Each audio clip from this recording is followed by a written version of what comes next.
헤드라인입니다. 부산시 교육청은 교육청 예산 현황과 예산 제도에 대한 이해를 돕기 위해 주민참여 예산학교를 개최했습니다. 교육연수원은 지난 8월 18일부터 22일까지 초중등 교사 80여 명을 대상으로 혁신학교 이해과정 직무연수를 실시했습니다. 구포도서관에서 유쾌한 인문학 특별 프로그램 호모 루덴스 고통을 놀이예술로 초청 강연회를 개최했습니다. 2014 글로벌 한국인 지도자와 만남 프로젝트 시간, 휠체어의 지휘자로 유명한 미국 라이트 주립대 차인홍 교수의 강연인 넘을 수 없는 4차원의 벽 앞에 서 있는 청춘들에게 보내는 위로와 희망의 메시지를 들어봤습니다. 시청자 여러분 안녕하십니까? 부산 교육뉴스입니다. 학생들의 꿈을 키우는 신나는 교육, 감성을 가꾸는 건강한 교육, 함께 만드는 행복한 부산 교육 현장. 그럼 제436회 부산 교육뉴스 시작하겠습니다. 먼저 첫 번째 소식입니다. 부산시 교육청은 지난 8월 26일 예산 현황과 예산 제도 이해 등 주민참여 예산위원들의 역량 강화를 위해서 주민참여 예산학교를 개최했습니다. 부산시 교육청 주민참여 예산학교에는 주민참여 예산위원회 위원 30명이 참석했는데요. 2012년 처음 출범한 제1기 주민참여 예산위원회는 지난 7월에 2년간의 임기를 완료했고 제2기 주민참여 예산위원회가 새로 구성돼 지난 8월 11일 위촉식을 가진 바 있습니다. 부경대 서재호 교수가 예산학교에 참석한 사람들을 위해 참여 예산제도의 사례와 운영 방안, 그리고 지방 교육예산 회계 실무, 예산서 이해하기 등을 주제로 명강의를 펼쳤습니다. 또 지난 한 해의 활동을 바탕으로 주민참여 예산위원회의 역할과 운영 방향에 대해 토론하는 시간도 가졌습니다. 내년에는 주민참여 예산위원뿐 아니라 지역별로 일반 시민들을 대상으로 예산공청회 및 설명회를 개최할 예정입니다.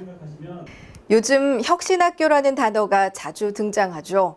혁신학교란 교육청의 통제를 최소화하고 교사와 학생, 학부모의 자율적인 결정에 따라 운영되는 특징이 있는데요. 수업도 주입식 교육이 아닌 토론과 체험 위주가 많다고 합니다. 이 혁신학교 정착을 위해 최근 초중등 교사 80여 명을 대상으로 혁신학교 이해과정 직무연수를 실시했습니다. 지난 8월 18일부터 20일까지 4박 5일 일정으로 열린 혁신학교 이해과정 직무연수를 통해서 참여교사들은 혁신학교 교육 철학과 운영 사례를 살펴봤습니다. 이들은 공교육 혁신을 실천하고 있는 금성초등학교를 탐방하면서 앞으로 혁신학교를 어떻게 운영해 나갈지에 대해 고민하는 시간도 가졌습니다. 서울과 경기를 중심으로 추진되어 온 혁신학교가 부산에는 내년에 10개 학교가 지정 운영될 계획인데요. 수업 방식과 교사 문화, 그리고 평가 방식의 혁신이라고 볼 수 있는 혁신학교가 교육의 새바람을 몰고 올지 벌써부터 관심을 모으고 있습니다. 구포도서관은 지역 주민들에게 인문학적 소양을 높이는 기회를 제공하기 위해 지금까지 다양한 프로그램들을 개최해 왔는데요. 지난 8월 24일에도 주민들을 위해서 유쾌한 인문학 특별 프로그램을 열었습니다. 동국대학교 영화영상학과 교수이자 작가가 선정한 오늘의 영화, 유진아의 여성 영화 산책 등의 저자인 유진아의 초청 강연회인데요. 강의 주제는 호모 루덴스, 즉 놀이하는 인간, 고통을 놀이예술로. 이날 유진아 교수는 인생길에서 만나는 고통과 아픔을 놀이와 예술로 변화시키는 즐거움과 세상의 창인 영화를 통해 삶의 유쾌한 에너지를 찾는 법에 대해 강의했습니다. 구포도서관은 앞으로도 지역 주민들이 인문학적 소양을 쌓을 수 있도록 다양한 기회를 제공할 예정입니다. 다음은 부산 교육 브리핑입니다. 한 주간의 다양한 교육 소식들 알아보겠습니다. 부산시 교육청은 올해 2학기부터 시범 운영하는 중학교 자유학기제와 진로체험 교육을 위해서 진로교육지원센터를 구축하기로 했습니다. 해마다 3개 이상의 지자체 연계센터를 설립해 4년 동안 12개 이상의 구군청별 진로교육지원센터를 구축할 계획입니다. 당선인 시절 학부모 원탁 토크쇼를 가졌던 김석준 교육감. 이날 추첨된 3개조에 대해서 취임 후 반드시 교육청으로 초청해 학부모 톡톡톡 티타임을 갖겠다고 했던 약속을 지키기 위해 추첨된 3개조 학부모들을 초청해 티타임을 가지며 교육 현안 등에 대해 허심탄회한 의견을 주고받았습니다. 부산 지역에 내린 집중호우로 교육시설의 피해액이 5억 2천만 원이고 복구비는 13억 원에 이르는 것으로 나타났습니다. 피해를 입은 교육시설은 총 16곳으로 15개 학교와 1개 교육원이 피해를 입은 것으로 확인됐습니다.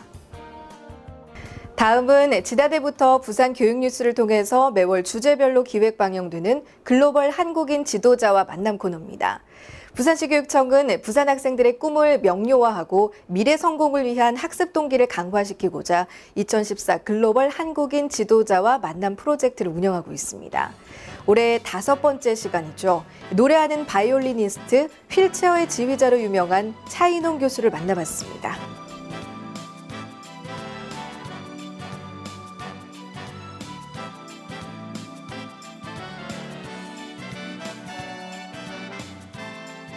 안녕하세요. 저는 미국 오하이오주 데이튼시에 있는 라이트 주립대학 음악과에서 바이올린과 오케스트라 지휘를 하고 있는 차인홍입니다. 여러분 반갑습니다. 라이트 주립대학이라고 했는데요. WRIGHT, 라이트 형제, 비행기를 만든 두 형제가 태어난 곳이 이 데이튼시였고요. 그래서 라이트 형제를 기념하기 위해서 설립한 학교가 바로 이 학교입니다. 오늘 부산에 와서 여러분과 만날 수 있는 기회가 너무 저한테는 반갑고 기쁩니다. 저는 글로벌 성공시대 그 프로그램의 소개에 대해서 이렇게 성공한 사람으로 외국에서 음악 활동하고 있는 그런 한 사람으로 소개가 되었습니다. 그래서 여러분 앞에 제가 저 자신을 이야기할 때 저는 그렇습니다. 많이 성공한 사람입니다. 근데 저는 언제나 성공하고 많은 사람들이 저에게 박수를 보내고 또 초청하고 이런 생활을 하면서도 내가 늘 잊지 않는 것은 나의 초라했던 시절이 있었다는 것을 늘 기억합니다. 그래서 여러분에게도 잠깐 저의 어린 시절과 이제까지 올 동안의 좀 고통이라고 할까 어려운 시절에 대해서 잠깐 얘기하고 싶습니다. 저는 어렸을 때 소아마비에 걸려서 한 살 때부터 걷지 못했습니다. 그러니까 한 번도 걸어보지 못한 그런 삶을 살았고 그것 때문에 어린 시절부터 청소년 시절, 청년 시절, 어른이 될 때까지 사실 많은 고통과 또 슬프다고 할까 그런 어려움 속에 살았던 기억이 납니다. 이제 장애를 가졌다는 것이 그렇게 뭐 세상을 절망할 만한 그런 일은 아니라고 얘기할 수 있지만 그것이 첫째 나한테는 힘들었던 저의 그런 형편이었고 그 다음에는 또 한 가지 저를 힘들게 했던 것은 학교를 한 번도 가보지 못했습니다. 그래서 그 재활원, 고아원 같은 데서 보내져서 초등학교 시절을 보냈고 그 다음에 내가 24살 될 때까지 24살이라고 하면은 다 대학을 졸업할 나이가 되는 나이인데 그때까지 학교를 한 번도 가보지 못하고 교육을 못 받았습니다. 그런데도 우연한 기회에 이제 검정고시를 독학으로 공부하게 되면서 이제 검정고시 중학교, 고등학교 과정을 패스하게 됩니다. 다 이야기할 수는 없지만 아무튼 또 많은 사람들의 도움을 통해서 미국 유학까지 가게 되고 오늘날까지 미국 가서 대학을 다니고 석사학위를 받고 박사학위를 받고 또 더 좋은 미국 대학의 교수까지 되는 이런 저에게 축복이 있었습니다. 그래서 많은 사람들은 나를 성공한 사람으로 이렇게 바라보기도 하지만은 성공했다기보다는 지난 날들의 그런 어려운 순간을 잘 이길 수 있었고 또 많은 사람들이 주위에서 도움과 사랑을 주셔서 그런 힘으로, 그런 사랑의 힘으로 오늘까지 왔다는 것을 기억하고 여러분에게도 그것을 전하고 싶습니다. 제 삶 가운데 첫 번째 일어난 기적 같은 그런 선물이 있었다면은 저는 바이올린을 배운 겁니다.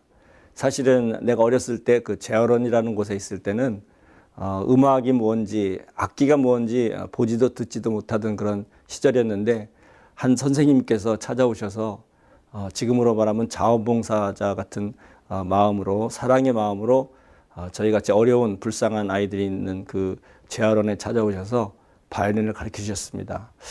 그것이 아무튼 자그마한 시작이 되어서 오늘까지 그 음악을 멈추지 않고 계속 할 수 있었던 것도 내가 생각하기에는 기적 같은 일이고 아무튼 그렇게 바이올린을 시작하게 되었습니다. 아무튼 미국 가서 저는 돈도 없고 아무 것도 없이 실력도 없이 제가 했다고 할 수 있다면 정말 많은 노력을 했습니다. 얼마나 많이 연습을 했나 하면은 저를 가르치는 교수님께서 하루는 불러서 너무 연습을 너무 많이 하지 말라는 지적을 할 정도로 저는 연습을 많이 했고 내가 오로지 할 수 있는 것이 있다면 내가 노력하는 것밖에 없다라는 생각으로 사실 내일의 뭐 후에 희망도 별로 없었으면서도 불구하고 노력을 열심히 했던 기억이 납니다.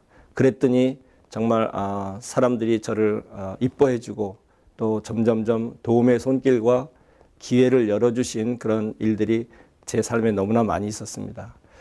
우연하게 이 광고를 보게 되고 그 세 가지가 저에게 맞는 광고라 생각이 돼서 이제 응모를 하게 됩니다. 그런데 정말 기적같이 83명의 원서를 냈다고 나중에 알게 됐는데 다 이 83명은 다 기라성 같은 사람이라고 생각을 합니다. 모두가 박사학위가 있었을 테고 거의 다 외국인 미국 사람들이었으리라 생각하는데 정말 어떻게 내 장점이 보여졌는지 저도 지금도 의아할 정도로 믿어지지 않는데 아무튼 내가 열심히 했던 그런 장점이 나타났다고도 볼 수 있고 부산 학생 여러분 지금 이 시대는 우리나라뿐만 아니라 전 세계 모든 사람들이 이렇게 힘들어하고 고통이 있는 시대입니다. 그럴수록 우리가 감사한 거를 생각해야 되겠습니다. 여러분들 지금 건강하고 또 따뜻한 가족이 있고 여러분들이 열심히 공부할 수 있는 이런 기회가 있다는 거. 지금 세상에 많은 사람들은 먹고 싶어도 못 먹고 공부하고 싶어도 공부하지 못하는 어려운 사람 많습니다. 여러분들 감사하면서 내가 가지고 있는 모든 것을 다시 바라보면서 열심히 오늘을 성실하게 보내면 여러분들의 꿈은 분명히 이루어집니다. 힘내시기 바랍니다. 네, 현재는 미국 라이트 주립대학교 교수지만 그의 삶은 한편의 드라마로는 다 소화하지 못할 만큼 파란만장했던 것 같은데요. 여러분들은 연탄광에 틀어박혀 하루 10시간씩 바이올린을 연습했던 차인홍 교수처럼 꿈을 위해 어떤 준비를 하고 있습니까? 꿈을 찾기 위해 노력조차 안 하고 포기하는 청소년들도 있는데요. 오랜 시간을 참고 견뎌 이겨냈을 때 결과는 축복이라는 말처럼 힘들다고 포기하지 말고 반드시 이룰 수 있다는 믿음을 갖고 최선을 다하는 우리 청소년이 됐으면 좋겠습니다.